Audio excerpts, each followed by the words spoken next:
What's going on, guys? It's Jen. Thank you guys for all the love on yesterday's video. Got over like 50,000 likes. People just congratulating for the Dark Matter and stuff. I also ended up turning a lot of people where they were like, oh man, I wasn't really gonna go for Dark Matter, or I was working on it and I wasn't that excited, but now that I saw a video of it in game, I'm actually really excited to finish it. That's my thing. Like, I'd at least like to present it to people and then they can decide which one they like or not, especially when it looks so different in game compared to the actual preview. The preview is just beyond underwhelming. Made some good progress on WoW last night. I'm definitely doing like mythic level damages now. I'm not entirely sure what mythic level yet, but definitely past heroic. Heroic's getting kind of item level like 180, 184, something like that. If I have all the pieces equipped anyway. Some of them I just have for like PvP, like the medallion and whatever. It looks like Call of Duty uploaded their Season 1 trailer. In the trailer, they end up showing off some of the maps and content that they got coming to the game, and gunfight and other stuff like that. They also showed the 2 new weapons that were coming. They confirmed them or whatever. It's been leaked for a while, but they confirmed them. It's the Mac 10.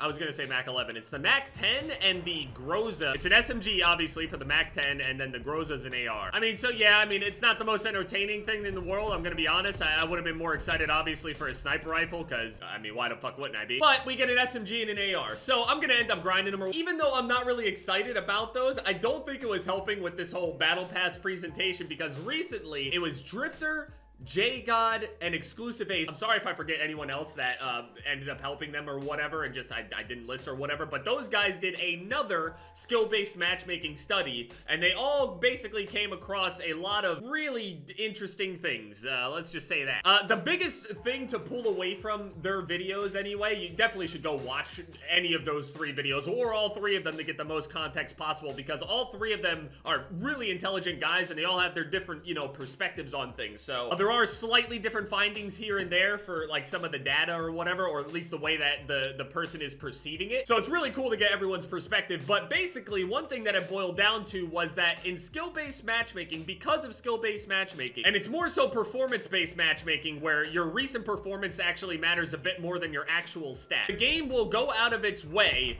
to prioritize getting you into harder matches than giving you a good connection, which always kind of went against what David Vonderhaar said of ping is king. That was a term that most people knew Vonderhaar would say, so we never really worried about how things went. We always just had assumed it was just a given that your connection was prioritized over everything else first, then all of the, you know, matchmaking comes in afterward.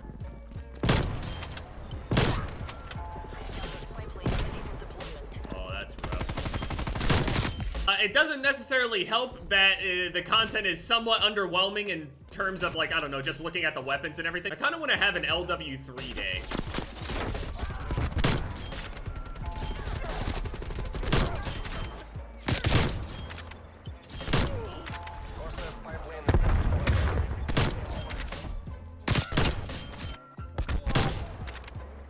Like, you will probably have like a 0.0 KD. No cap. Yeah. A lot of work that goes into it, so it's a good thing that, you know, the information is spreading for it. So they presented all their findings and everything like that, and because the developers and Activision don't necessarily like ever recognize skill-based matchmaking, or at least don't ever directly say that word, people never really get any kind of closure or whatever. It all just feels shady to people. They feel like they're getting done wrong by being put into a system that they're not even being told that it's actively against them. It's not so much that, oh yeah, just getting into harder matches is against you. It's not just that. It's like the connection and everything. Like, your overall experience of the game just gets worse as you do better. It's a literal thing. That's not an opinion, it's an actual thing. It has been studied. So people are just down there in the comments and just talking shit. And listen, this is the same system that's apparently in Modern Warfare and all that stuff too. That's another thing with the findings. It's not necessarily worse or any more strict. It's basically the same exact thing. I honestly thought it was more strict in this game than Modern Warfare, but shit, I mean, that's rough. Oh no, I'm starting to do well. Here it comes. But see, this is the exact thing that happens. You'll notice a trend in almost every single person's, like, watch videos and just look at people's last 10 games played. They will look very, very similar to this. And usually people would look at it and go, that doesn't look that crazy. You know, you just have a slump for a few games and you go off for a few games, a slump for a few, off for a few.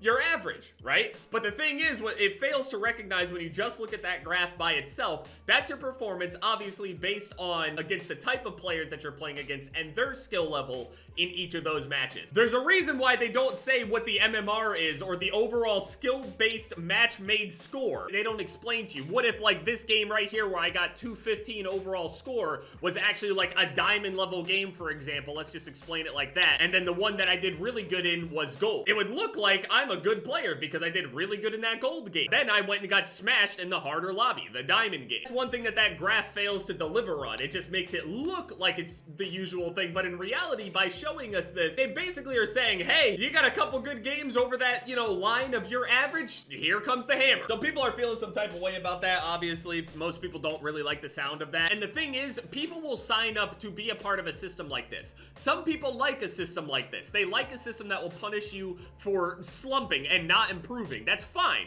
But all of those systems and in all of those games that people actually do it in actually have ranks. Notice that I gave those certain games an actual overall rank. There's no rank on this game. You don't see anything. You just see someone's overall time played. But there are plenty of people out there that have spent more time than me playing the game and less time than me playing the game, and some of them are better than me and some of them are worse than me. It's all dependent on the player. And that's where a rank would be able to identify a little bit better instead of just an overall time played thing that, you know, your overall level really truly is. It's just time played. Sure, if you're a good player, you can hit max level and stuff like that faster, because you're more efficient at gaining XP, but it doesn't actually mean that you're better. It might be intimidating, you know, to go and join a lobby and, you know, there's a dude that's a level 1000 or whatever, and you're like, oh shit, nah, I'm getting out of here. But that level 1000 is only effective for a little bit of time. Once more and more people end up getting closer to it, they'll realize that it's not so unobtainable and it really is just a matter of time. I mean, we got an AR and an SMG coming, so obviously, I mean, I'm gonna work on those. I'm gonna obviously get everything Dark Matter Ultra on it, and I'm going to assume that it's gonna work on this game too, where, you know, I'm gonna have to unlock gold for it, and then it will give me diamond and dark matter. Since I already have dark matter, that should be the only thing that I would have to do. Just basically just do all the stats for it, get it gold, and boom, it's dark matter. Should work the same way as Modern Warfare. And because I went 15 and 5 right there,